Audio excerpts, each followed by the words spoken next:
একজন বোন প্রশ্ন করেছেন নারীদের পর্দা বিষয়ে কোনো বাধ্যবাধকতা আছে কিনা। ইসলামিক স্টেট কোনোদিন কাউকে পর্দা করার ব্যাপারে বাধ্য করবে না যে তুমি পর্দা করো, বোরকা পরো, তারা বাইরে হতে পারবে না। It will not B A ল, এটা আইন হবে না, তবে মোটিভেশন হবে। ইসলামের বিধান হলো লা ইকরাহা ফিদ্দিন, দিনের ব্যাপারে কোনো জোর জবরদস্তি চলবে না। আপনার ইচ্ছা হলে আপনি পর্দা করবেন, ইচ্ছা না হলে করবেন না, কিন্তু পর্দা না করলে পরিণতিটা কি হবে এই বক্তব্যটা তুলে ধরা হবে। এবং এই বক্তব্যের কারণেই একজন নয়, দুজন নয়, হাজার হাজার লক্ষ লক্ষ মানুষ, মুসলিম বোনেরা তারা পর্দা করবেন এবং পর্দার আওতায় চলে আসবে।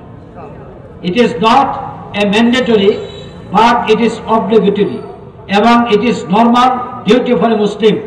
আমরা আশা করি আজকে ফ্রান্সে সেখানে নারীরা পর্দা করছেন, আমেরিকায় নারীরা পর্দা করছেন, সেখানে তো কোনো আইন তৈরি করা হয়নি।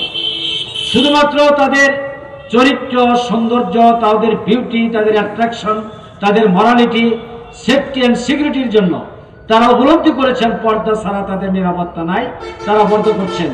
ইসলামী রাষ্ট্র হলে, আমি এমপি হলে প্রত্যেকটি শিক্ষা প্রতিষ্ঠানে মোটিভেশনাল স্পিচ দেওয়া হবে এবং মানুষ পর্দা করার জন্য উদ্বুদ্ধ হবে।